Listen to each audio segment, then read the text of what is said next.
Ladies and gentlemen, this is an amazing occasion. We live in the best time for chess. We're about to watch Hikaru take on Magnus in a 3-hour match.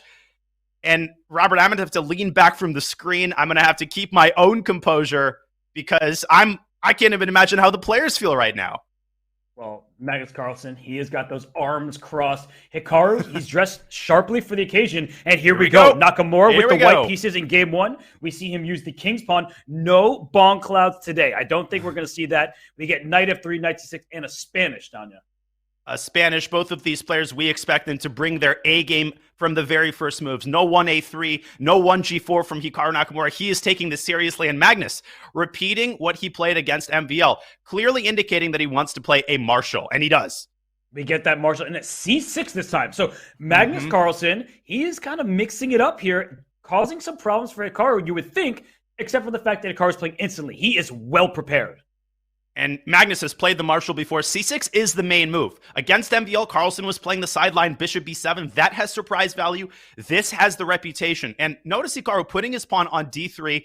Robert, this line got very popular about 10 years ago. I think Vishy Anand was the first to popularize it at the highest level. Generally, it's considered a risk-free way to fight for a small advantage. And often, white actually ends up giving up the extra pawn.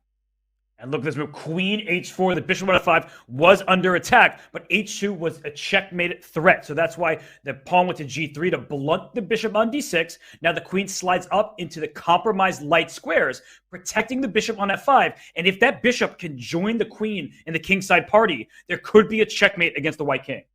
Oh, absolutely. That's why the Marshall was invented. Frank James Marshall was one of the greatest attacking players of the late 19th, early 20th century. And nowadays, the Marshall is often used as an equalizing weapon. Engines have breathed new life into this line. And what you often see White doing here is quickly bringing this knight up to e4. Robert, White has to start developing his queenside, or there will be hell to pay on the e-file. And he does bring his knight to d2, but look at this. Black is taking advantage of the fact that white lacks development. The move f5 is played. The rook on e1 is loose, but the bishop on d6 is also loose. But you take a bishop, you lose a rook. That might not be a good trade. And wow, what a concept here. Sacrificing a piece to win it. Whoa, look at this. Oh, they're following. I had a game just like this against Ding in the Pro Chess League 2 years ago. I remember this move. Bishop f3 check catches Hikaru by surprise. He looks upset right now. And the point is that the king is dragged to the f3 square. Rook takes f4 is check. You win one pawn, and then you're going to win the pawn on e4 next by force. And remember, just because the knight is pinned, it still protects that rook on f4. You can't play king takes rook. The knight covers the square. Pinned pieces protect. You cannot take the rook. The rook takes the pawn. Material equality has been restored. And I hesitate to use the words dead draw because both of these players, Robert, they are known for their ability to squeeze a win out of the most unlikely types of endgames. They can win rook versus rook. Hikaru has won a lot of rook versus rook endgames throughout his career. But with the 1 second increment and plenty of time on their clocks, I think this first game is likely to end in peace. Now, is Hikaru the one actually fighting for the edge here as he prepares c4? Some people like the rapper Hoodie Allen. Others might like Hoodie Carlsen over here. He has his hood up over his head. He wants to be the Grim Reaper. Right now, it's even material. You're talking about the move c4, but let's talk about the king side. Black has a healthier pawn structure on g7 and h7. So it's clear what Hikaru's intentions are. He wants to push that pawn, go after the targets on the queen side. And I have to say that if white isn't careful, if the game is prolonged, I feel like the knight being able to hop from color complex to color complex can be very dangerous in this position. That's a fantastic point. The bishop obviously has to stay on its initial color, and the knight with every move switches to a different color. And speaking of switching to a different color, the knight hops back to e7 and then forward again to f5. And I think the point of this move is to keep the integrity of black's queenside pawn structure alive. If c takes b5, black can actually take either way, but I like a takes b5 to keep the c-file shut. I like the look of that as well. The knight on e7 is doing an important duty. And this king went to f8, right? It's out of the bishop's path. The king can keep marching towards the center. King e8, king to d7. And the white king at some point would probably want to go the f3 square, but the rook can even go over to h4, putting pressure on that isolated pawn on h2. So I feel like for Hikaru, he doesn't really have something to threaten just yet. And because black's pawn structure is healthier and Magnus is a healthy minute and a half up on the clock, I prefer his chances. I agree, and Hikaru should, I think, take the first opportunity to repeat moves if he can make that happen. There is a repetition with king f3, rook h4, and then king back to g3. But black does not have to oblige. He can jump into f5 with check and simultaneously defend the rook. So with every ticking second, the likelihood that Magnus starts playing with this for a win, Robert, I'm totally on the same page, increases. Yes, there it is. I'm so there. King goes after rook h4, if king g3, knight f5 check. It starts to feel like black is gaining some of the momentum in the position. So Hikaru cannot just make a draw here. And I want to give a shout out to the over 65,000 people watching this match. This is the clash of the titans. It's Hikaru Nakamura and Magnus Carlsen. And you do not want to miss the rest of it. I'm so glad we're just getting started. And the rook is just getting started. That is a checkmate threat. The bishop covers f7. The knight probably has to jump out the way. But Danya, the knight on e7 is doing an important duty. It's protecting the c6 pawn. So the knight jumps to, say, g6. Maybe the white rook will slide into the d6 square at some point. Or even to d7, but not yet because of the fork on e5. So knights being tricky pieces, you have to watch out for checks and forks. Took the words right out of my mouth. You don't want to miss the rest of this match. You also don't want to miss a checkmate in game 1 of the SEC final. And something tells me Magnus sees the threat. He's thinking about how to parry it. There are alternatives. You could slide the king over to e8. You could push a pawn to g6 and create some luft on g7, but that allows the rook to run amok with rook d8 check and then back to d7. Carlsen does entrench his knight on f5. And will Hikaru now try to infiltrate the 7th rank and threaten rook f7 check? Robert, what do you think is the most clinical way here to secure the draw? Well, look at Magnus. I mean, he just got up in his chair there. He is ready to pounce. And the reason why is rook d7 looks threatening because that check on f7. Black simply slides the pawn up to g6. It's very important to note the rook on h4 is not just an attacking piece. It is protecting that vulnerable pawn on h7. Point. So rook d7, it threatens to win a piece. You can just protect that piece, keep your pawn safe and sound. Now the c6 pawn, that's the target you want to have. And let's talk about something long-term, Danya. We should not forget to mention that if white can play pawn b3 and pawn a4, there is some potential for an outside pass pawn as this game continues. So that's what Magnus needs to keep an eye on. That's a great point. And what you're showing is that this is still a 3-result game. It's not like black has target practice here. Magnus has to keep that in mind. Bishop c2 by Nakamura. No, he is not blundering a fork on d4 because the king will slide over to g3 and Magnus will have to spend a tempo as he just did to defend the rook. The bishop is going to move away from c2. You can also protect it with rook d2. You can just sense that Magnus has the initiative. He's calling the shots. But for the time being, Robert, there's basically nothing to attack. That king on g3 is perfectly situated from a defensive point of view. And at some point, you have to be on the lookout for bishop takes h7. Because the rook on h4 like now gets distracted. What's wrong with it? Nothing. It wins a pawn. And it forces Magnus to enter the defensive. Right. If the rook takes... And they both miss it. They both completely missed that option. I mean, oh my gosh. That was a pawn that, if captured, distracts the rook away from the defense of the knight. So I'm a little confused what the players are seeing. Maybe we are missing something, but I don't think so. I think that was just a hanging pawn. I don't think so, Robert. I think this is pre-match jitters. The match has just started. Listen, these players... Hikaru has noticed it. Yep, you can just tell in the body language, how could I have missed bishop takes h7? A little bit of jitters here to start the match from both players. And Magnus Carlsen's talking to himself. He's like, where do I get these winning chances from? I'm up a minute on the clock. I'm better. c5 looks like a great move. He takes the bishop, which is surprising. I like it. But objectively, it might be best. Look at the evaluation bar. Better for black. What's his idea? King activity. In the endgame, the king is a weapon. It's an aggressive piece. He doesn't go up. Why not? King d5 and rook d4, and the pawn endgame is winning due to the massive disparity in king activity. Now, Robert, you pointed out that white could create a passer on the queen side. Well, black can do the same thing on the other side. Imagine if the rooks are off the board. c5, c4, and then b4, c3. That's a lot of pawn moves, but white is nowhere near creating a pass pawn either. So I think Magnus should go for the win here, but he's black. It's game 1. Maybe he wants to play with an abundance of caution, and I'm kind of surprised. Yeah, it doesn't really seem like the Magnus we're used to, where he just beats everybody no matter the position. But I think it's a fine choice. He's like, I'm only slightly better. I get the white pieces now, and I think he believes that with the first move advantage, he could take down Hikaru. And a King's Indian from Hikaru Nakamura in game 2. If you're familiar with Hikaru's career, you would not be surprised at that choice. At some point, Hikaru was playing the King's Indian almost exclusively. He scored countless brilliant victories in over-the-board chess. And the big surprise, Robert, is not the opening choice. It's what Magnus has just played, bishop to d3, rather than the typical bishop e2. What do you make of this? And it's the small things that make the biggest difference at the highest level. Look at that. Bishop d3, dragging the bishop out to g4, and then bishop e2. That looks like a loss of a tempo, but what is gained? That light square bishop is so important in the King's Indian. If the bishop takes the knight on f3, you're not going to get your typical attack when you eventually move your knight away from f6, push your pawn to f5, and storm on the king side. So black does not want to capture this knight on f3. So Magnus does what Magnus does best. He kind of lures his opponent into an unknown position, that deep, dark forest that Mikhail Tal liked to talk about. And he said there's only room out for one of us. And Leela, that's a great quote. One of my favorites. Leela and Stockfish, they have breathed new life from the white side of the King's Indian. I have to begrudgingly admit, as a biased King's Indian player myself, but they have found so many new variations, obscure lines that seem to give white a small but stable advantage. And you can see Magnus dropping his knight away, forcing the exchange of light squared bishops. And that doesn't mean, Robert, that Hikaru is not going to try to go f5. It's just going to be a lot harder to infiltrate down the light squares with the bishop now absent from the board. It's just a lot less scary, right? Because f5 can always be met by f3. And one of the big features of the King's Indian defense is that dark square bishop for black is bad. I'm sorry to say it, Danya. I know this is your beloved opening.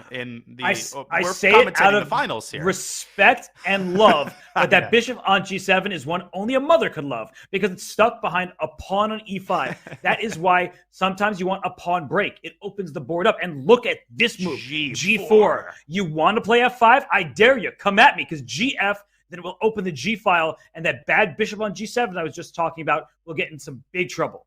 And I'm almost positive Hikaru is going to switch his attention to the other side of the board. Let's bring up our first analysis board of the day. I'll show you what can happen if you play f5. This is unthinkable. You never play f5 if it allows the G file to open. White can simply take twice. And we're not talking about the positional concessions black makes, giving up this massive e4 square for white's knights. Look at the G file. Rook G1. Let's say black plays a random move, and you can already resign after rook takes g7 and queen g4, with the knight sinking its teeth into e4 on the next move. Robert, Hikaru didn't even take a second to think about f5, and as predicted, he situates his knight on c5 instead. Yeah, it's why we study our openings, right? Hikaru Nakamura hasn't memorized this position, but he has a great fundamental understanding that f5 is too dangerous. Now, he might need to play that move just to get some semblance of activity, because what can you do on the other side of the board? You would like to push your pawn a5 back to a6 and play the move b7 to b5, but you can't do that. Pawns don't go backwards in chess, unfortunately. How else do you crack open that side of the board? Maybe c6, but c6 comes at a cost. The d6 pawn will be a long-term weakness. You're still not getting the move b5 in, so white has a free hand on the king side, Danya, where black has absolutely nothing to show for on the queen side. And black needs to get down to business to defeat the Huns here, because if he doesn't, the attack is coming at a furious pace. Magnus is about to play h5 and open up the h file, and you basically have, if you're Hikaru, 3 or 4 tempi maximum to create some intrigue on the other side of the board. You can see Hikaru desperately trying, but Magnus, he calmly brings his knight to b1. Why is he doing that? Why is he contorting himself like that? It's to stop b7, b5, which is one of the only options that black has to open up the queen side, and the knight on c3 is integral in stopping that advance from happening. You know, contortionists usually freak me out. It scares me what they do with their bodies. But I'm loving the way that white is maneuvering those knights. The knight back to b1. Wesley So did this against Maxime Vachier-Lagrave. We talked about it a lot. He knows where to put his pieces. The knight is best placed on c3 here. And now, again, white has nothing to fear on the queen side. King b1 looks like a generally useful move, just in case black has any ideas of opening up the queen side. And you're just pointing this out. Black now closes the king side, and look at the Petrosian king march. That king is going away from the queen side to e1, to f1, to g2, where it will just sit safely on the king side. And then when white is ready to strike, will Magnus try to push pawns on the queen side. And I think the real reason he's marching his king, as you point out, is to go from defending to attacking on the queen side. But it's also to liberate this knight. Where does the knight really belong? Where the knight is eyeing this beautiful f5 square, where it's going to lord over the entire king side. Well, you couldn't do that easily with your king on the queen side because of b7, b5. And Hikaru is reminding Magnus of what is going to happen the moment he moves his knight away from c3. But Robert, I just want to point out, h6 by Hikaru was a necessary move. That was a really, really strong idea that freezes the king side and gives Hikaru the time he needs to set things up on the other side of the board. The engine might give +2 here, but it's actually incredibly hard to make progress even though you're positionally dominating. You're going to use that word fortress. Magnus Carlsen of years past may not believe in it, but Hikaru Nakamura certainly does. And the reason why, how can you make progress? You need a pawn break. Where's the pawn break going to come from? You can never play the move f2 to f4 because black has both of the pawns staring there. And similarly, black can never play f7 to f5 for the same reason. So the king side remains completely locked. What about the queen side? Maybe an eventual pawn a3, pawn b4, but that seems forever away, especially because black is ready to meet that. And he plays a4. There we go. If you play a3, you'll never play b4. If you play pawn b2 to b3, thank you for opening up the queen side. My rook on a8 is developed in its starting home, and then knight moves out the way, and there will be some activity. And Magnus has to be a little bit careful because 2 can play at that game. He strikes first with b4. He waited until the precise moment that Hikaru was ready to play b5. This is White's last opportunity to push the b-pawn, and he does. I love that decision from CARLSEN. Robert, I think if Hikaru could squeeze b5 in, we could soon start having a completely different conversation. With the king side locked up, it might very well have been black who would have held all the cards on the queen side. As it stands, Magnus will get a rook to b3 in the event of an en passant. And then b5 will once again be virtually unachievable, especially if a pawn lands on a4. This is getting very bad for Hikaru. So he plays the move b6. I think it's a very smart play. He wants to keep the position as locked as possible. If the move b5 is played by white here, the knight goes back to c7. And then the question becomes where to make progress. There are no pawn breaks. The issue for black is this pawn on a4. It sticks out. And that's why the move a3 was played, both to defend the b4 pawn. At some point, as you're highlighting, the queen is going to come to c2. That pawn may go from b4 to b5, and the a4 pawn may collapse. So that's the thing that needs to be looked out for. However, Anya, we should not forget the g4 pawn. You beat me to it. You know where my mind's going, that the queen on e2 is doing an important task. And we know where Magnus's mind is going. I mean, we know where his king is going. It's going to defend the g4 pawn to free up the queen so that it can move to c2 and attack the a4 pawn. And Robert, engines are still very bad in these types of positions. Stockfish was myopically suggesting the move b5 leading to a totally locked positions. Engines don't always understand the concept of not being able to make progress. Magnus, of course, is going to keep his pawn on b4 in order to open up the possibility of reopening the queen side at his convenience. Hikaru is in dire straits here. He certainly is, but our viewership is sky high through the roof. Over 100,000 viewers across YouTube, Twitch, and all the platforms. Thank you so much. We are just getting started. The fun is just beginning. And the fun may be getting started for Magnus Carlsen because it's right now, it's tied, a draw in the first game. And after a takes b4 here, black is sitting very passively. The pawn on a4 will be captured, I believe, right now. But if knight takes a4, Danya, there may be the response b6 to b5. Yep. C4 pawn is pinned to the queen over there on c2. There's an incredible idea that involves taking on a4 and then actually sacking the knight, driving the c-pawn up to c6 and banking on the protected and connected passers. But we'll cross that bridge if we get there. Magnus, he needs to defend the c4 pawn. Robert, I have been very impressed with Hikaru's defense here in the early going. He is challenging Magnus. He is posing problems, and he's trying to get this into a time scramble. Right, and b5 played by Magnus. Saying your knight, if it goes to b8, it's trapped there. It's not getting out anytime soon. But if it goes up to c5, then white can take on c5. And I actually think this is quite ingenious in many ways. The a4 pawn is dropping, but even if it weren't, Danya, that knight on c3, we like to think of dream squares. The knight might land on f5, and guess what? Or c6, as you're pointing out. C6. And yeah, light squares, dark square bishop. Good luck parrying off that threat. It is going to be very unpleasant. You got Bali on f5. You got Hawaii on c6. That knight has prospects. And right now, Magnus needs to get rid of Hikaru's knight on c5, take the pawn on a4. And Magnus, well, he's got to make sure that he keeps the c4 pawn defended. This might be the only tender spot in White's entire position. Most importantly here, White is really in no hurry. Magnus could take his time to get this knight around, again, either to f5. c6, I think, is a little bit more accessible, although it's not too hard to get to f5 either. As long as you defend this pawn, which he just did, you could start the maneuvering process right about now. But Hikaru, he prepares to grab control of the a file, which may be his only asset at this point.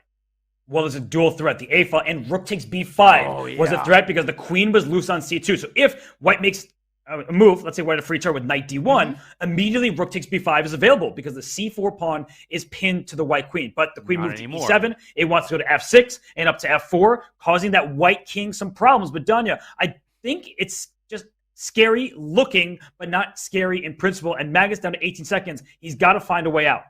Listen, scary looking things actually become scary when you've got 10 seconds on your clock. The enemies become magnified, and Hikaru is second to none at twisting you into a knot, even if you're completely winning when you're down to those last seconds. Rook to A3 pins the knight, and suddenly Black getting really active here.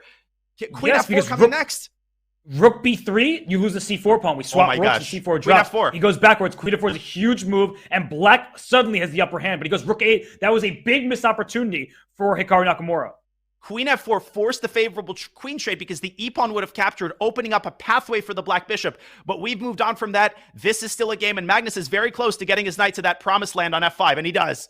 Oh, this is terrible for Black because now you're just getting squished. You have no space in your pieces. And don't be surprised if White makes the move C4 to C5 at some point, a la Vasil Ivanchuk, Garry Kasparov. It's a clearance move. You get a pass pawn. So look for that option at some point for White. But Magnus, he's dilly-dallying. He's trying to build some time up on his clock. It's time for C5. I think C5. It's his only break. He has no other way to make progress. He can play the move. I understand he might be a little bit nervous about it. He's just trying to keep consistent on the clock, moving his rook back with Queen E3 again. Now C5 repetition is on the cards. Strong. And he's got to be careful to avoid 3-time repetition. I think he'll be okay with it. I think he sees the position as being locked up. He just wants to escape without losing. Ooh, rook B3 to C4 pawn's a little bit loose, but not actually capturable. And I don't know with 2 seconds. Is he going to decide on C5? He decides to exchange rooks, but he gives up the pawn. Oh my gosh. And he's given up another one. I think it's just a draw. Queen E1, and we have a draw by repetition. Oh my lands. And Magnus doesn't decide on C5. It was difficult to calculate the ramifications, especially against Hikaru. It's a draw by perpetual check.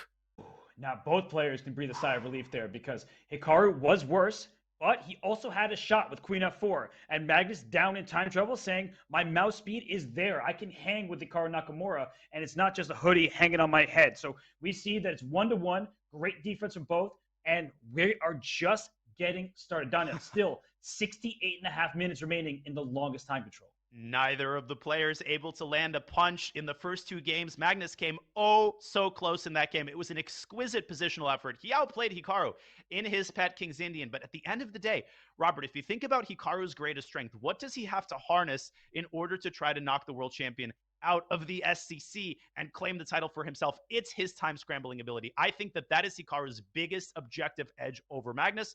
When Hikaru is in top form, his time scrambling is unbelievable.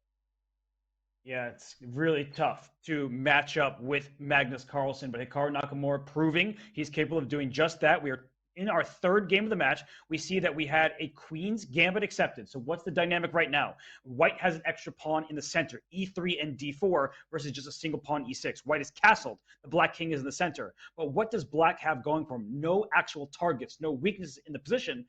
Well, Danya, Magnus is thinking. He's spending a lot of time here. Is he unfamiliar with this setup? Well, I'm sure he's had this before in OTB chess. I think what he's really trying to decide is whether to push B5. And I'm going to echo a point you made in an earlier broadcast in a galaxy far, far away. If you play B5 prematurely and the bishop drops back, White has this idea of pushing A2, A4 and carving out a very nice C4 square for his knight. So you actually see Magnus delaying the move B5, and you might even see him playing the more modest B6. Right. B5 is an idea for Black, and that's why White plays A4 to stop it, but it gives up a key square. So let's see what Hikaru Nakamura has in mind. He's also being a bit slow, deliberate here, taking his time, longest time control. He's used to winning with 5 seconds on the clock. When he starts with 5 minutes, well, that's quite a lot of time. He chooses A4. So what this was an approach. Does he want to give up control of B4? The answer happens to be yes, but he is taking squares away from Black on the queen side.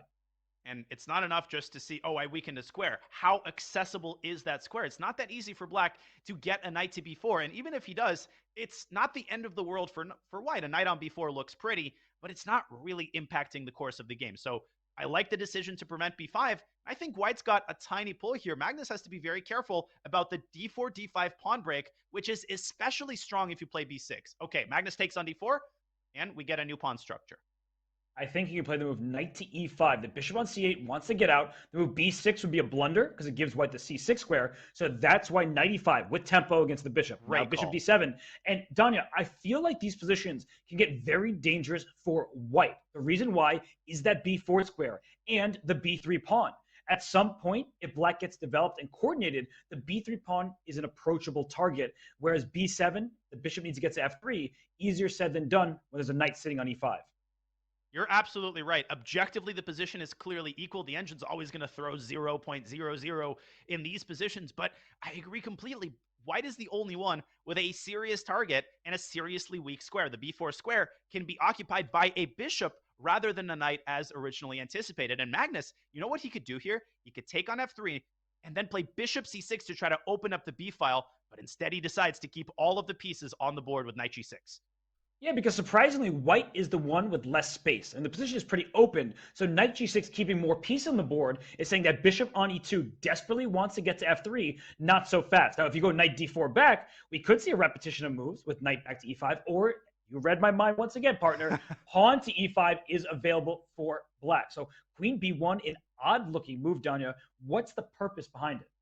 Well, it could be to prepare knight c3 to e4, and the purpose of that not only to relieve the pressure a little bit by trading a pair of binder pieces, but white's greatest asset, arguably, is his dark squared bishop sitting pretty on the long diagonal. It's definitely better placed than black's bishop. So knight e4 is an attempt maybe to accentuate your strengths and minimize your weaknesses, but there's a lot of logistical problems with it. Black can take and then throw bishop c6 with tempo.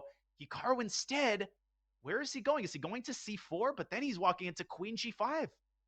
I think he overlooked the queen sliding across the fifth rank. He plays bishop f3, but this is just the start of white's troubles. The reason why are the squares, the control, and the coordination, the connection between the rooks in a8 and f8, Danya. The rook can go to d8 right now, and look at the rook on a1. It's boxed in by that queen on b1. So queen b1 had the point of knight e4. It wasn't played, and now we see why it's going to backfire. Hikaru definitely under pressure. That queen will have to move out of the way to make space for the rook, but where do you move it? Do you go to a2? Well, that looks ugly. If you go to c2, you walk into a pin. If you go to d3, you walk into rook fd8. So white's queen, surprisingly, is feeling mighty uncomfortable on b1, and Magnus could target that b3 pawn with a well-timed queen d5 or queen b4. Queen d5 looks like the next move for black. So I think white should play the move rook to d1, challenge the d file, because if you can start swapping off pieces, your problems are not as significant. How do you attack b3? You need queens on the board. It's the only piece for black that can attack it. So if you could first trade rooks, then trade queens, you just feel like your problems are not so significant. So rook d1, an excellent choice. And a move for black, I don't know if it's good right now. I was going to say knight to d5. He chooses queen d5. Then I feel like Magnus, when he has the black pieces, he's not necessarily trying to win. He's just trying to play good, solid chess. And if it's a draw, he gets the white piece in the first move advantage next game. You read my mind. Again, I was literally about to say, is it fair to say, and I don't like to make these general pronouncements, but it does seem like Magnus is playing with an abundance of caution early in the match. He wants to get his feet under him, and he really wants to press with the white pieces as he did in the previous game. I think he judges that he's got the edge on Hikaru's opening repertoire with 1d4. And can Magnus force the rook trade with rook d8 here? Is that the best option? Or is it to play rook c2? Rook d8 looks like just a simplification, forcing the rooks off. The problem there, though, is that the dark square bishop, white has light square pawns. So does black. So that means if the knights can hop in, maybe white has a chance to win that game. That is not going to happen because it's nowhere near attacking those pawns on the queen side. But at least from a practical perspective, it's only white who would have winning chances at rook d8. And that's why I'm always worried about these approaches. When you try to go for simplification and you're essentially playing for a draw, you're giving Hikaru exactly what he wants. Maybe a tiny, tiny pull in the endgame, but Hikaru's got to be feeling really the most comfortable he's felt all game, Robert, especially compared to what he had in the middle game. And there he goes, grabbing space with a furious pawn march. He might follow up with g5 and h4. I love it and hate it at the same time. And the reason why, I like the aggression, the ambition. What I don't like is the overextension, because that pawn on g4 could be a target if you're not looking out for it, especially pushing to g5. Then your knight is stuck in place on f3 defending that pawn. So I feel like with black's last move, king to f8, king e8 next, that rook is going to be booted from the 7th rank. And then I feel like most of black's problems are behind him. And then it's maybe Magnus who can say, I'm going to play for a win now. The pendulum continues to swing. I was really under the influence, under the spell of that rook on the 7th, but can you really blame me? Bishop to d8 sends the rook packing. But Magnus is actually not necessarily in a hurry. He might throw in a move like h6 if he wants to stop g5. You could also consider knight e7 to d5 because bishop d8 does compromise the activity of black's bishop, if only temporarily. Knight e7 is on the board. Knight e7 to d5, going from the king side towards the center. And if g5, knight d5, there might be g takes f6. It looks like white's about to get a new queen, but unfortunately for him, once the king slides off the last rank, that pawn is stopped. But it's close there. You need to be very, very careful, looking out for the tactics. Let's show that on the analysis board as Hikaru ponders his next move. He's definitely calculating g5, knight d5, g takes f6. You give up the rook on c7. It looks like promotion is unstoppable, but whoop, in comes the rook to the rescue. And white can play something like knight f4 and knight h5, Robert, but it's become very clear that white is firmly on the defensive here. And something like knight d5 to f6 knocks the knight out of h5 and picks up the g-pawn. This is not an option. You can play g5, but you definitely can't give up the rook. Back to the live position where Hikaru is still contemplating his next move. Yeah, no, this g5 is played, and it's just like what we're talking about. The pawn on g5 is actually quite a strength because the rook can come to h4 if black's not looking out for it, and then h7 falls. But if you retreat the bishop on its diagonal, to say the square e7 or d8, as he just played, if rook h4, you have this move pawn h6, but the reason why you have it is the same exact idea, where the king slides up at the end, and so the passed pawn doesn't become a queen. I forgot that bishop actually moved away from d8 for a second. Got excited there. Rook h4, h6 is a tactical mechanism. Otherwise, black would lose that corner pawn. But I always get concerned, Robert. Hello, Robin, my new commentator. When you're hanging on the basis of a tactical mechanism like this, because it's very easy to forget about it. And the moment you move the bishop, that rook is flying to h4. Both sides now down under a minute. Knight b6 played, rook h4 is still met by pawn to h6. It might be a worthy sacrifice at some point. At this point, yeah. Magnus, if he just isn't looking out for it, it may hit him and he's going to regret it. But now Hikaru down to 18, 17, 16 seconds, Danya. He is, and definitely thinking about rook h4, but he's got to make a decision. He drops back to c2, and we are going to get a rook trade. And look at this. The evaluation is in black's favor. The king can go up to d7, to c6, to c5, to b4, and watch out for that b3 pawn. I was saying with liquidation, it shouldn't be much of an issue, but that black king sprints out very quickly. And a prophylactic move, trying to prevent the knight from accessing the e5 square. On the other hand, this forces black's king in the opposite direction it wants to go. I think Magnus is saying, hey, knight, why don't you attack the queenside pawns? My king is going to stay in the center to defend the kingside pawns. It looks pretty even, but I think Magnus is the one pushing here. He is. The king can go e6 to d5. You win king of the hill, but you don't win the game. But at least you have some initiative. The h4 pawn cemented on dark square. If f5 is played, the h4 pawn is loose, but f5 weakens e5. That pawn would be hanging. So that's a king e6, but knight c5 check. You can kick the king back and then play knight d3, so you're not going to have to face f5. And that's precisely what he's going to do. Hikaru obviously fine with the repetition. And Magnus' strategy has been to play with an abundance of caution in these time scrambles. Is he going to accede to the repetition once again? Hikaru's going to be the one to play. Wow, knight c4, kicking the knight from d6. And if you swap knight to c4, b7, a6 are loose. And this is what I was saying. 1 second. Dark square bishop, and those are light square pawns. The king's coming over, knight takes b7. Magnus is starting to lose control. Can he trap this knight, though? Hikaru can save it with his pawn. c5 and c6. He drives the pawn and he cuts off the king. Yeah, c6, the king cannot get in there. Bishop b6, he needs to go king e6. Make a move. The king can't get to the pawn. Oh, he's going to flag. He's going to flag. He lost just time. did.